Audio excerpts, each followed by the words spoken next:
नमस्कार। आज हम लोग बात करने जा रहे हैं अंतर्राष्ट्रीय अर्थशास्त्र के अंतर्गत महत्वपूर्ण सिद्धांत हैक्सन ओहलिन मॉडल पर बात करेंगे। यानी Heckscher Ohlin theory of international trade पर हम लोग बात करने जा रहे हैं, जो कि मॉडर्न थ्योरी ऑफ ट्रेड के नाम से भी जानी जाती है। इस टॉपिक से बहुत ज़्यादा प्रश्न पूछे जाते हैं, लेकिन इस मॉडल की विस्तृत विवेचना अनिवार्य तब हो जाती है जब इसे आप सिविल सर्विस मेंस में प्रयोग करते हैं। तो आइए देखते हैं कि हैक्सन ओहलिन थ्योरी क्या है तथा ये कैसे काम करती है। तो सबसे पहले बात करते हैं हैक्सन ओहलिन मॉडल क्या कहता है। हैक्सन ओहलिन मॉडल ये बताता है कि एक देश उन वस्तुओं पर निर्यात करेगा जिनके उत्पादन के संसाधन उस कंट्री में ज़्यादा हो। मान लीजिए दो कंट्री हैं, यहाँ पर मैंने ए माना एंड बी माना। ठीक है, ए को मैंने अमेरिका मान लिया है। ठीक है, यहाँ पर क्या कहते हैं, अमेरिका में कैपिटल ज़्यादा है और लेबर कम है। यानी कंपरेटिव जो कैपिटल कॉस्ट है वो कम है, और दूसरा मैंने भारत मान लिया है और यहाँ पर लेबर ज़्यादा है एंड कैपिटल क्या होती है, कंपरेटिव में कॉस्टली है।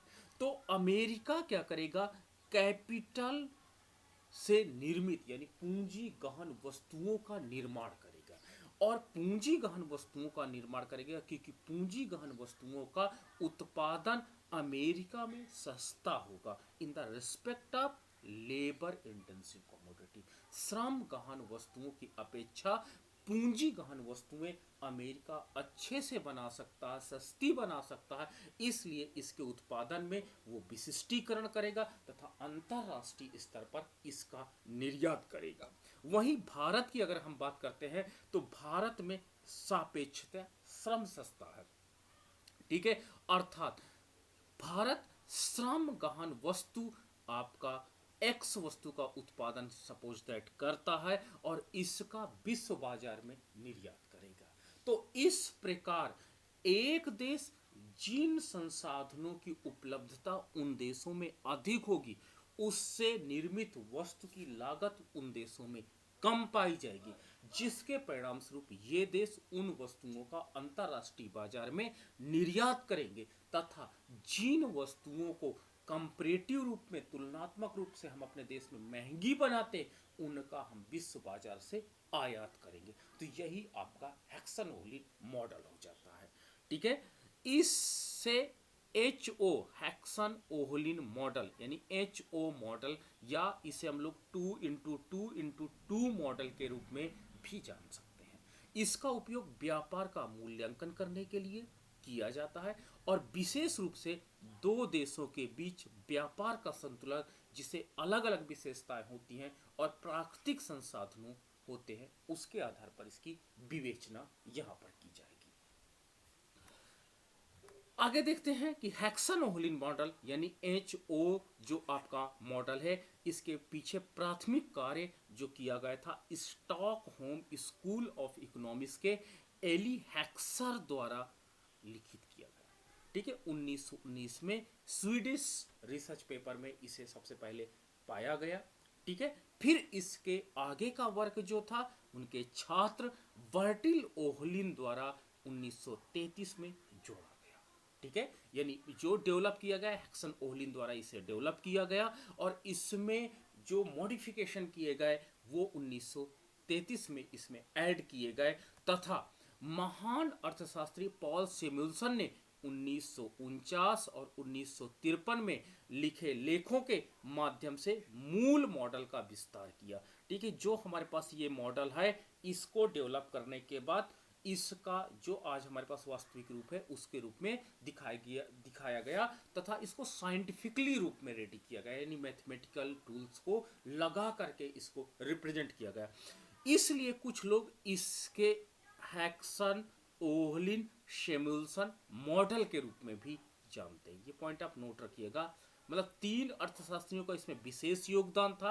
हैक्सन ओहलिन ने इसे डेवलप किया, बर्टिन ओहलिन ने इसको और अधिक इम्प्रूव किया, सेम्युलसन ने इसमें मैथमेटिकल एप्लीकेशंस को लगाया, इसलिए ये सिद्धांत और स्ट्रांग हो गया। इसलिए कई लोग इसको तीनों अर्थशास्त्रियों के नाम से इस मॉडल को जानते हैं।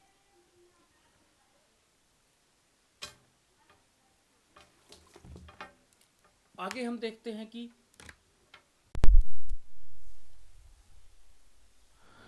यह माना जाता है कि व्यापार के लिए दो वस्तुओं को इसमें एक्सेप्ट किया गया, ऐड किया गया, जिसमें एक्स एंड वाई कमोडिटी को लिया गया है और उत्पादन के दो कारक पूंजी और श्रम के साथ केवल दो राष्ट्र ए और बी को इसमें लिया गया है, एज्यूम किया गया।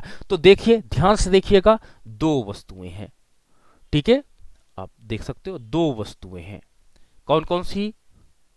एक्स एंड वाई, दो वस्तुएं हैं। दो उत्पादन कारक हैं, दो उत्पादन कारक हैं। कौन से? कैपिटल एंड लेबर, ठीक है। और दो आपके पास राष्ट्र यहां पे माने गए हैं, दो राष्ट्र माने गए हैं, देश नहीं राष्ट्र की हम बात कर रहे हैं, दो दो राष्ट्र माने गए हैं। तो यानी यहां पर आपके पास क्या हो जाता है? A and B. तो आपका यहां से 2, ये आपका 2, ये आपका 2, इसलिए से 2 इंटू 2 इंटू 2 मॉडल के रूप में जानते हैं। आगे देखते हैं,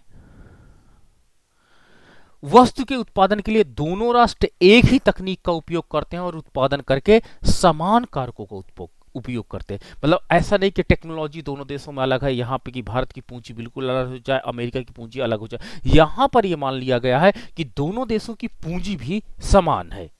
अगला, दोनों देशों में एक्स श्रम प्रधान है और वाई पूंजी प्रधान वस्तु मानी गई। ऐसा नहीं कि भारत में एक्स श्रम प्रधान हो जाए और अमेरिका में वही पूंजी प्रधान हो जाए, नहीं, एक देश के लिए जो एप्रोप्रिएट वही दूसरे देश में भी एक्सेप्ट है। तो ये कुछ एजम्पशंस है जिसके साथ यहां पर कार्य कर रहे हैं। अगला, दोनों देशों के स्वाद प्राथमिकताएं समान है, टेस्ट में कोई टेंशन नहीं है, चिंता नहीं है। जैसे कि अभी आपने गेहूं में देखा होगा, भारत में आपने देखा व्हाइट या येलो कलर का गेहूं पसंद किया जाता है, जबकि अमेरिका में रेड कलर का गेहूं लोग पसंद करते हैं। तो वहां देखिए कलर प्रेफरेंसेस चेंज हो जाते हैं, टेस्ट प्रेफरेंसेस चेंज हो जाते हैं, लेकिन यहां पर दोनों देशों में एक ही माना गया है। तो यह पॉइंट आपका इंपॉर्टेंट हो जाता है। नाउ द नेक्स्ट, स्थिर पैमाने के प्रतिफल को लागू किया गया है, यानी यहां पर स्थिर पैमाने के प्रतिफल को माना गया है। कांस्टेंट रिटर्न टू स्केल के अंतर्गत उत्पादन बर्टिनोहली ने अपने सिद्धांत में एक्सेप्ट किया है। नाउ द, दोनों देशों में उत्पादन में विशेषज्ञता पूर्ण नहीं है, ठीक है, जो स्पेशलाइजेशन है वो परफेक्ट स्पेशलाइजेशन कोई देश नहीं करता है। ये नहीं मान लिया जाता कि मान लीजिए उसके पास कैपिटल इंटेंसिव कमोडिटी ही बनाएगा, लेबर इंटेंसिव कमोडिटी को नहीं छुएगा, ऐसा कुछ नहीं है। उसको परफेक्ट स्पेशलाइजेशन न मान करके कुछ ना कुछ वो वस्तुएं भी अपने देश में बनाएगा जो भले उसके लिए कॉस्टली पड़ रही होंगी। नाउ द नेक्स्ट है, दोनों देशों में वस्तु और कारक बाजार पूरी तरह से प्रतिस्पर्धी है, ठीक है। नाउ द नेक्स्ट है, प्रत्येक देश के भीतर उत्पादन के कारक की पूर्ण गतिशीलता मौजूद है, हालांकि अंतरराष्ट्रीय गतिशीलता संभव नहीं है, ठीक है। तो देश के भीतर जो है वो क्या करते हैं कि आपके जो फैक्टर्स हैं वो पूर्ण रूप से गतिशील है, लेकिन इंटरनेशनल लेवल पर ये अगतिशील पाए जाते हैं। तो ये एक इंपॉर्टेंट यहाँ पे जम्पशंस ऐड की गई है। नाउ द नेक्स्ट, अंतरराष्ट्रीय व्यापार के मुक्त प्रवाह के लिए कोई प्रतिबंध नहीं है, ठीक है, फ्री ट्रेड हो रहा, कोई प्रकार का ना टैरिफ ना कोटा, कुछ भी परिवहन लागतें, टैरिफ या अन्य बाधाओं इसमें नहीं इंप्लीमेंट किया गया है। नाउ द नेक्स्ट, ये माना जाता है कि दोनों देशों में सभी संसाधनों को पूर्ण रोजगार मौजूद है, यानी जितने आपके पास संसाधन है, यानी जितनी पूंजी है आपके पास, जितने लेबर हैं, सबको एम्प्लॉयमेंट वहां पर मिला है। यानी किसी देश में कोई भी काम नियोजित संसाधन नहीं होगा, यानी जितना आपके पास संसाधन है सभी को आपने काम पर लगा रखा है। राष्ट्रों के बीच निर्यात और आयात संतुलित है, ठीक है, निर्यात और आयात जितना एक्सपोर्ट करता उसके बदले वो आयात कर लेता है। ऐसा नहीं कि एक्सेस हो जाए, नहीं हमको आपकी वस्तुएं नहीं चाहिए, ऐसा कुछ नहीं है, ठीक है। जितना आप एक्सपोर्ट करते उसके बदले जितना है वो इंपोर्ट कर लेते हैं, यानी आपका जो एक्सेस है उसको यहां पे नेग्लेक्ट किया गया है। इसका मतलब है कि निर्यात का कुल मूल्य दोनों देशों में आयात के कुल मूल्य के बराबर माना गया है। नाउ द नेक्स्ट है, अब हम इसे, ये आपका इस सिद्धांत को हम लोग क्या कहते हैं डायग्राम के मेथड से देखेंगे और समझेंगे कि क्या कहना चाहता है हैक्सन ओहलिन मॉडल। तो देखिए आधार अक्ष पर हमने ओ एक्स आधार अक्ष है और ओ वाई आपका क्या कहते हैं लंब अक्ष है, और लंब अक्ष पर हमने ए कंट्री को माना है एंड आधार अक्ष पर हमने बी कंट्री को माना है। ठीक से ध्यान से देखिएगा, ए कंट्री जो है वो आपके पास क्या है, कैपिटल इंटेंसिव है। ये पॉइंट आप नोट रखिएगा, कैपिटल इंटेंसिव टेक्नोलॉजी में वेरी इफिशिएंट है, यानी बहुत सक्षम है, तथा जो बी कंट्री है वो लेबर इंटेंसिव कमोडिटी में बहुत ज्यादा क्या है, इंटेंसिव है, सफिशिएंट है, काम करना चाहता है, इसकी लागतें कम है। ठीक है, तो ये हमने यहां पर मान लिया है। अब चलिए इस सिद्धांत को देखते हैं। सबसे पहले यहां पर जो आपके पास ये आपके पास एक क्या कहते हैं कि आपका कम्युनिटी इंडिफरेंस कर्व माना गया है, जो दिखाता है आपकी एक्स कमोडिटी के उत्पादन को दिखाता है, तथा दूसरा आपको माना गया है यहां पर वाई कमोडिटी। ठीक है, वाई कमोडिटी आपके पास दिखाता है और यहां पर एक आपके पास एक्स कमोडिटी यानी आपका जो सममात्रा वक्र है उनको दिखाता है। ठीक है, अब हम लोग क्या करते हैं कि दोनों आपकी वाई जो कमोडिटी है वो कैपिटल इंटेंसिव है, तथा जो आपके पास एक्स कमोडिटी है वो लेबर इंटेंसिव है। ये पॉइंट आपको यहां पर नोट रखना पड़ेगा कि दोनों वस्तुओं का उत्पादन आपका यहां पर दिखाया जा रहा है। ठीक है, अब क्या करते हैं, ये आपके पास साधन लागत रेखा है। ठीक है, साधन लागत रेखा ये बताती है जो ऊपर से नीचे की ओर डिक्लाइन कर रही है, जो यहां पर A1 के रूप में हमने दिखाया है। ठीक है, साधन लागत रेखा आपको देखिएगा एक्स कर्व को किस पॉइंट पर टच कर रही है, एक्स कर्व को एल पॉइंट पर टच कर रही है, तथा आपके कैपिटल इंटेंसिव कमोडिटी को कहां पर टच कर रही है, आपको ई पॉइंट पर टच कर रही है। ठीक है, तो यानी ये जो साधन लागत रेखा है जो ये बताती है कि कैपिटल इंटेंसिव कमोडिटी बनाने में मेरी क्या दक्षता है, तथा लेबर इंटेंसिव कमोडिटी हम महंगी बना सकते हैं। तो ये देखिए कि जो कंट्री ए कंट्री है वो ए कंट्री का ये साधन लागत रेखा को रिप्रेजेंट कर रही है। ये क्या कहती है कि अगर एक्स कमोडिटी को उत्पादन करती है एंड वाई कमोडिटी को उत्पादन करती है, तो आप देख सकते हो कि वाई कमोडिटी में आपको मात्र OL1 लेबर लगाना पड़ता है, तथा आपका OK1 पूंजी लगानी पड़ती है, तो आप वाई वस्तु का उत्पादन कर लेते हैं। लेकिन अगर एक्स वस्तु का आपको उत्पादन करना है तो आपको OL2 श्रमिक लगाना पड़ता है, तथा OK2 पूंजी लगाना पड़ता है, तब आप एल बिंदु पर संतुलन में हैं तथा एक्स वस्तु का उत्पादन आप करोगे। तो आप देख सकते हो कि जो आपका ये पूंजी गहन देश है, जो आप कहते हो कि ई पॉइंट पर उसको उत्पादन करना ज्यादा सस्ता पड़ेगा।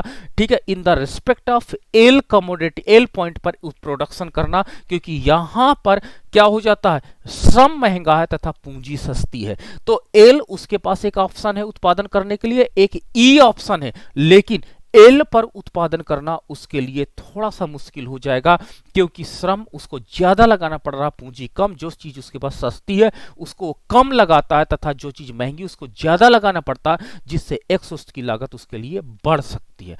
इसलिए वो एल बिंदु को प्रोडक्शन पॉइंट ना बना करके ई पॉइंट को, ए कंट्री क्या करेगा, ई पॉइंट को अपना प्रोडक्शन पॉइंट के रूप में चुनेगा, तथा OK1 पूंजी के साथ OL1 पूंजी लगाएगा, जिससे वो सस्ती पूंजी गहन वस्तु वाई का उत्पादन करेगा और अंतरराष्ट्रीय स्तर पर उसका निर्यात करेगा। ठीक है, क्यों नहीं एक्स का करेगा, क्यों वाई का करेगा, मैंने ये स्पष्ट किया कारण ए कंट्री के रिस्पेक्ट में, क्योंकि ए कंट्री में पूंजी सस्ती है तथा श्रम महंगा है, एल पॉइंट पर श्रम ज्यादा लग रहा है, जो उसके पास महंगा फैक्टर इंडोमेंट है, सस्ती वस्तु, पूंजी कम प्रयोग हो रहा, अर्थात एक्स वस्तु का उत्पादन उसके लिए कॉस्टली हो जाएगा। इसलिए वाई वस्तु के उत्पादन में वो दक्षता हासिल करेगा, तथा OK1 पूंजी के साथ, कम श्रमिक के साथ ई बिंदु को उत्पादन के रूप में चुनेगा, लेकिन देखिए पूर्ण विशिष्टीकरण नहीं करेगा, अर्थात ए पॉइंट को वो उत्पादन बिंदु नहीं बनाएगा। ये हमने एजम्पशंस में रखा, यानी वो उत्पादन बिंदु उसका कहाँ रहेगा, ई पॉइंट पर रहेगा। तो वो सस्ती वस्तु पूंजी गहन वाई वस्तु का उत्पादन करेगा और अंतरराष्ट्रीय बाजार में निर्यात करेगा। इसी प्रकार हम देख सकते हैं कि B1 ये जो आपके पास साधन लागत रेखा है ये बी कंट्री की है।